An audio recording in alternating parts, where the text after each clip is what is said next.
Merci, Monsieur le maire, chers collègues.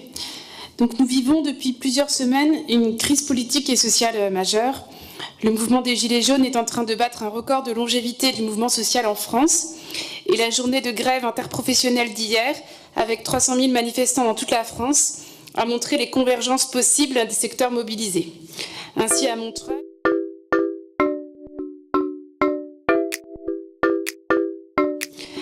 Montreuil, un cortège s'est formé pour rejoindre la manifestation parisienne, rassemblant des gilets jaunes, des agents de la ville, quelques élus, ainsi que des enseignants et des lycéens mobilisés.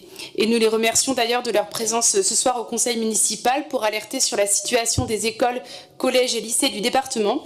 Et nous apportons également notre soutien aux enseignantes du lycée Jean Jaurès qui ont reconduit la grève ce matin. Cette crise met à nu la réalité de la politique d'Emmanuel Macron dans le prolongement de celle de ses prédécesseurs. Un libéralisme économique qui appauvrit la population et accentue les injustices, associé à un autoritarisme politique qui montre chaque jour davantage son vrai visage. Escalade de violence dans la répression des mouvements sociaux avec l'utilisation par les forces de l'ordre d'armes potentiellement létales, atteinte à l'indépendance de la justice et de la presse, et hier, vote d'une loi dite anti-casseurs, mais en réalité anti-manifestants, dont même une partie des députés de la majorité a dénoncé l'aspect liberticide. Cet autoritarisme est le revers logique de la politique de violence sociale, une politique dont nous subissons ici même, dans nos choix locaux, les conséquences.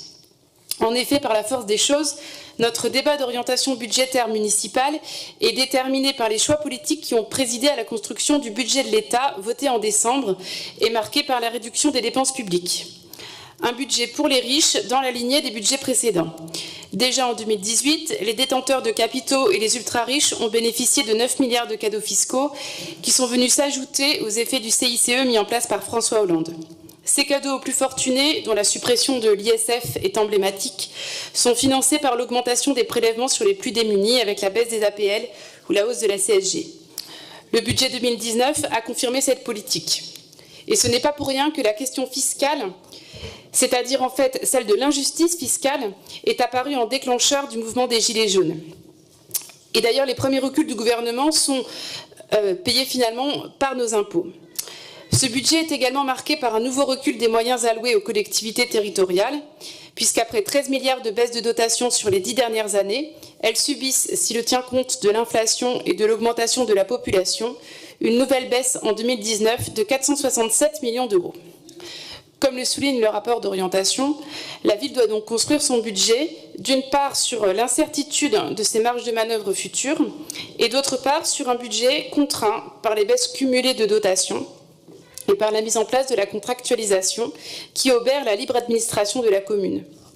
Et ainsi, comme le note le rapport à la page 32, bien que la ville n'ait pas signé la contractualisation avec l'État, l'évolution de la hausse des dépenses de fonctionnement est encadrée sous peine de sanctions financières. Je cite le texte.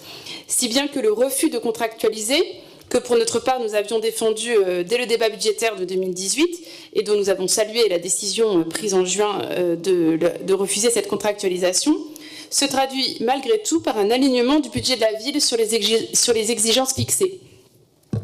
Cette ambivalence parcourt en réalité l'ensemble du bilan financier de la ville. D'un côté, et à juste titre, la ville dénonce la baisse des dépenses publiques qui est imposée par l'État, mais de l'autre, elle se félicite cependant de sa propre capacité de bonne gestion, pour reprendre les mots du texte. Ainsi, il est écrit par exemple cette phrase « La majorité municipale n'a pas besoin de la tutelle de l'État pour mener une politique budgétaire responsable ». Alors certes, bien sûr, mais de deux choses l'une.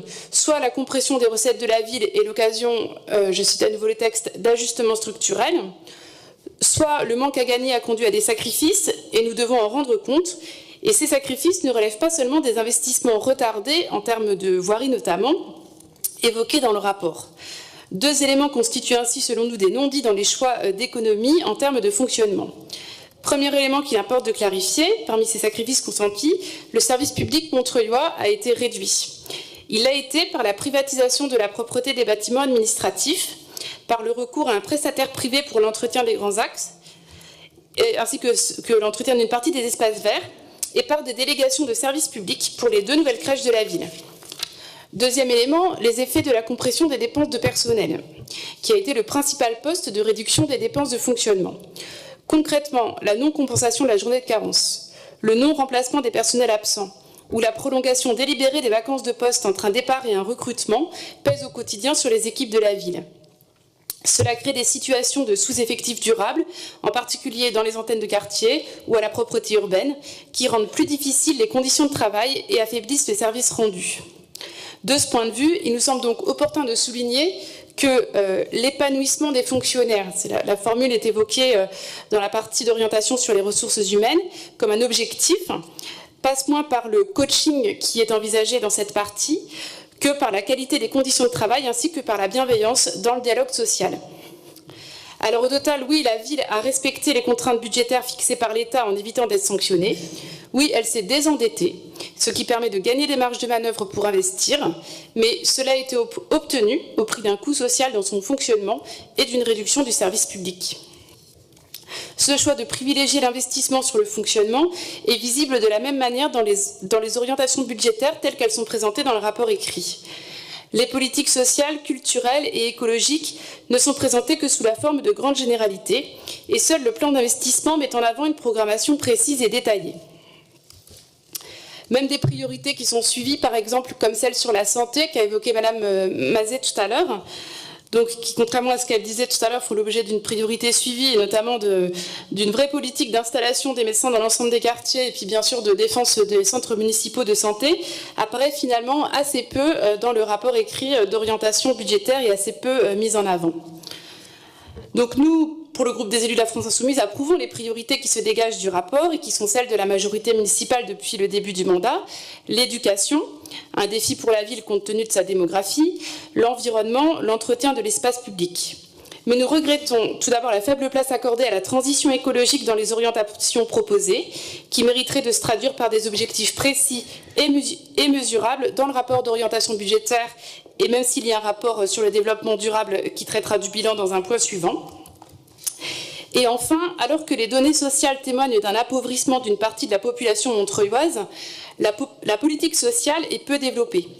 À titre d'exemple, on ne peut que relever positivement la poursuite du travail engagé de scolarisation des enfants issus d'habitations précaires, population Rome notamment qui sont évoquées dans le rapport. Mais que deviendra ce travail si les bidonvilles de la rue des Acacias, où vivent plus de 300 personnes, sont démantelés cette année? Quelle solution et à quelle échelle sera proposée? Au total, le rapport d'orientation budgétaire montre donc la capacité de la ville à boucler un budget contraint face à des besoins sociaux, scolaires et écologiques qui augmentent fortement. Mais face à la crise sociale, écologique et démocratique que nous connaissons, peut-on réellement s'en contenter? Je vous remercie.